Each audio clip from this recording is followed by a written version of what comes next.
Écoute et parole. Pour écouter, méditer et échanger autour des textes liturgiques du dimanche et des jours de grandes assemblées ecclésiales. Écoute et parole. Pour garder le contact avec la parole de Dieu, où que l'on soit et quoi que l'on fasse. Présenté et réalisé par le Père Kwadou Ledoux.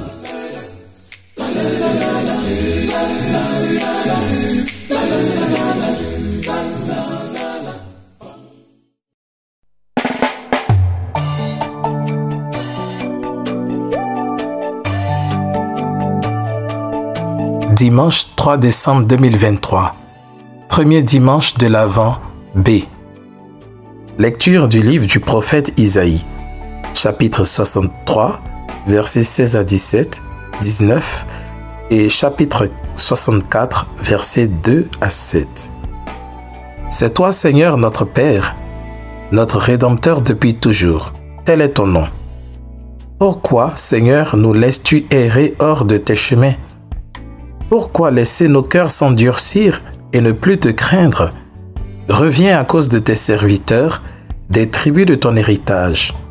Ah, si tu déchirais les cieux et si tu descendais, les montagnes seraient ébranlées devant ta face. Voici que tu es descendu, les montagnes furent ébranlées devant ta face. Jamais on n'a entendu, jamais on n'a ouï dire. Nul œil n'a jamais vu un autre Dieu que toi agir ainsi pour celui qui l'attend. Tu viens rencontrer celui qui pratique avec joie la justice, qui se souvient de toi en suivant tes chemins. Tu étais irrité, mais nous avons encore péché et nous nous sommes égarés. Tous, nous étions comme des gens impurs et tous nos actes justes n'étaient que linge souillé. Tous, nous étions desséchés comme des feuilles, et nos fautes, comme le vent, nous emportaient.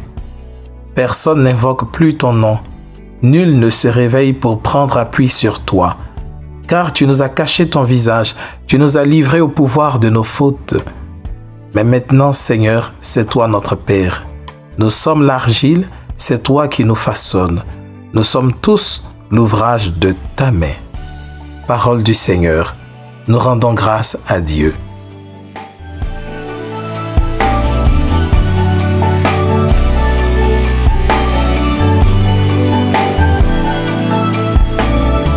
Psaume 79.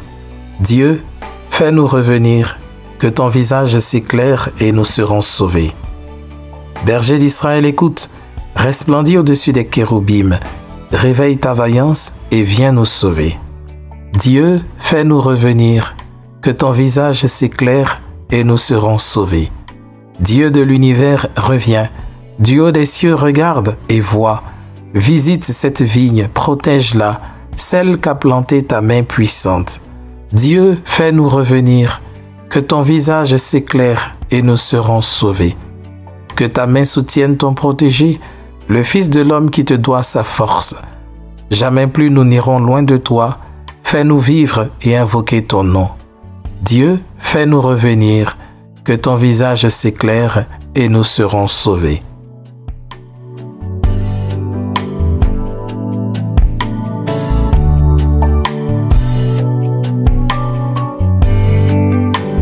Lecture de la première lettre de Saint Paul apôtre aux Corinthiens, chapitre 1, versets 3 à 9. Frères, à vous, la grâce et la paix de la part de Dieu notre Père et du Seigneur Jésus-Christ. Je ne cesse de rendre grâce à Dieu à votre sujet pour la grâce qu'il vous a donnée dans le Christ Jésus. En lui, vous avez reçu toutes les richesses, toutes celles de la parole et de la connaissance de Dieu. Car le témoignage rendu au Christ s'est établi fermement parmi vous. Ainsi, aucun don de grâce ne vous manque, à vous qui attendez de voir se révéler notre Seigneur Jésus-Christ. C'est lui qui vous fera tenir fermement jusqu'au bout, et vous serez sans reproche au jour de notre Seigneur Jésus-Christ. Car Dieu est fidèle, lui qui vous a appelé à vivre en communion avec son Fils Jésus-Christ, notre Seigneur. Parole du Seigneur. Nous rendons grâce à Dieu.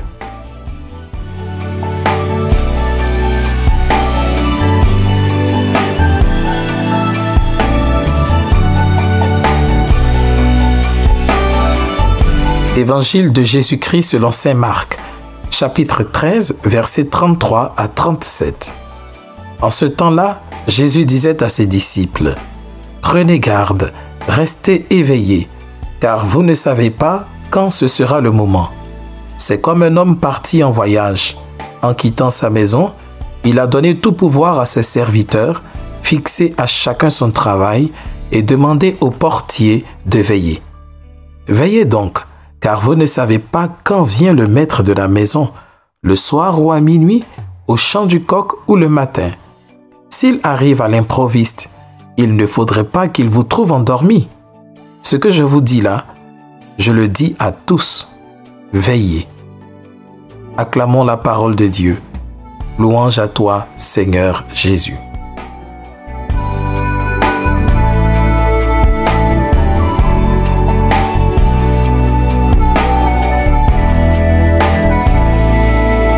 Le temps de l'Avent nous rappelle que le Christ reviendra. Chaque année, il nous replonge dans la dynamique de l'attente de ce retour. On peut identifier deux façons d'attendre. Attendre comme on attend la livraison de la pizza ou de son colis qu'on a commandé, ou bien attendre comme une mère attend son bébé. Dans le premier cas, il n'y a rien à faire, il faut juste attendre. Dans le second cas, la mère prépare la chambre, le trousseau de l'enfant à naître. Comme on le voit, la première attente est passive, la seconde est plutôt active. C'est à cette forme active d'attente que le Seigneur nous invite. Attendre la venue du Seigneur, c'est demeurer dans l'action. Veillez, nous dit-il à 3 reprises. Bien évidemment, le Christ ne nous demande pas de rester sans dormir du tout, ce qui est humainement impossible. Il nous demande plutôt de l'attendre en continuant d'œuvrer à la mission. La parole de Dieu de ce premier dimanche de l'Avent est traversée par une problématique. Pourquoi Dieu semble-t-il absent, si loin de nos préoccupations, de nos réalités? Pourquoi est-il si silencieux quand nous l'appelons au secours? Dans la première lecture, Isaïe se pose la même question. Il dit, « Seigneur, c'est toi notre Père, mais pourquoi nous laisses-tu errer hors de tes chemins ?»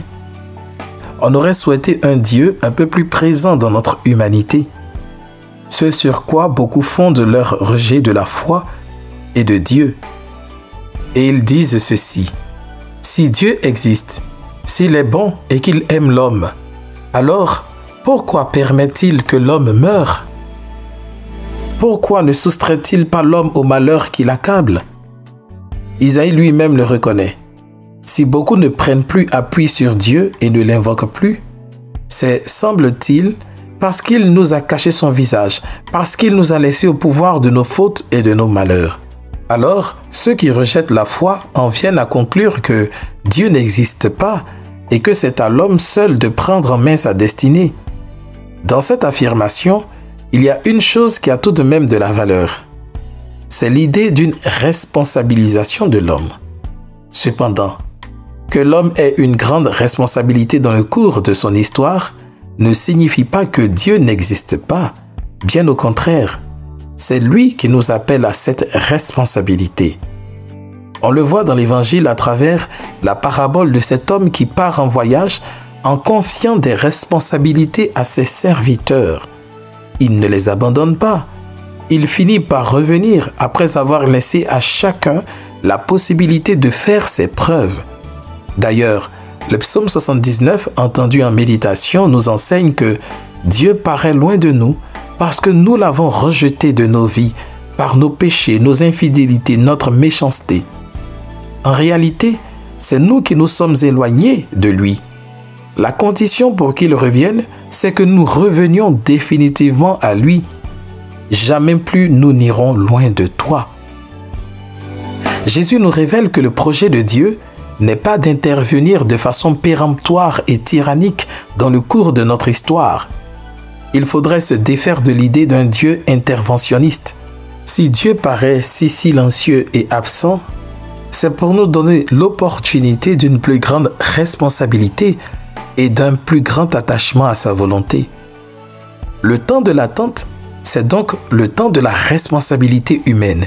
La responsabilité à laquelle Dieu nous appelle est rendue dans l'Évangile par 3 verbes: donner, fixer, demander. Il a donné tout pouvoir à ses serviteurs, fixé à chacun son travail et demandé au portier de veiller. Donner. Dans l'œuvre de sa grâce, Dieu nous a dotés de connaissances, d'aptitudes, de savoir-faire. Il a mis à notre disposition des moyens humains et spirituels. Nous avons donc reçu de lui tout ce qui est nécessaire pour vivre de façon responsable et libre au cœur de ce monde.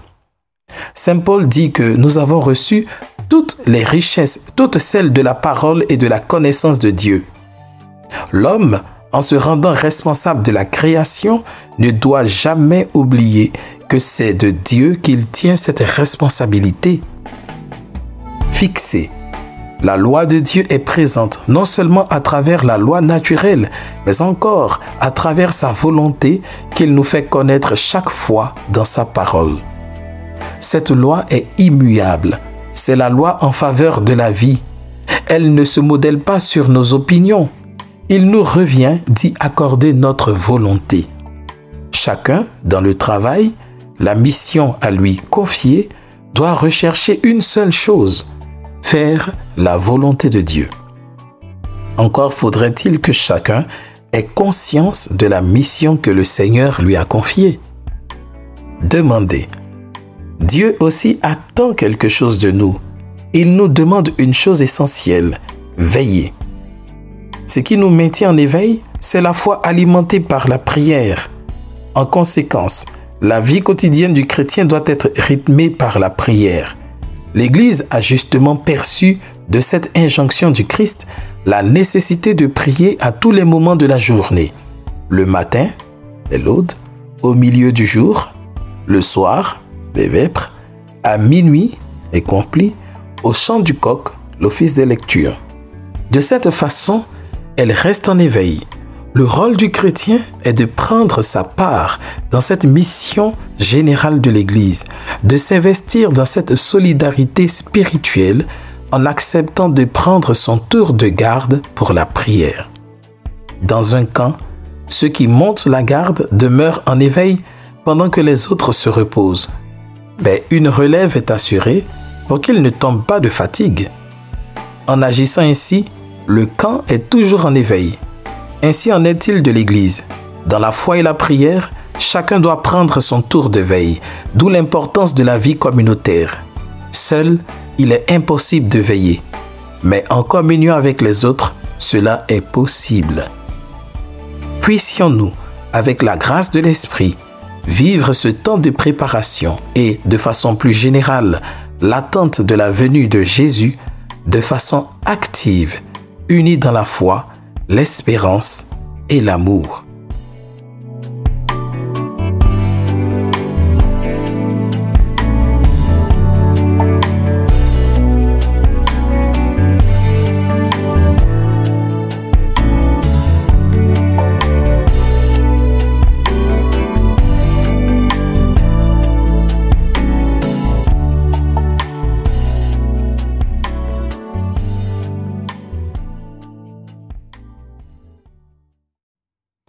Écoute et parole vous a été présenté par le Père Kwadou Ledoux. Si la parole de Dieu de ce jour vous a touché d'une façon particulière, n'hésitez pas à en faire l'écho à tous ceux et celles qui suivent ce podcast dans les commentaires. Pour suivre les prochaines publications, abonnez-vous au podcast ou rendez-vous sur le site www.père-kwadou-ledoux.net. Une dernière chose. N'oubliez pas de partager ce podcast autour de vous pour que la parole de Dieu retentisse jusqu'aux confins de ce monde. Car la foi naît de ce qu'on entend.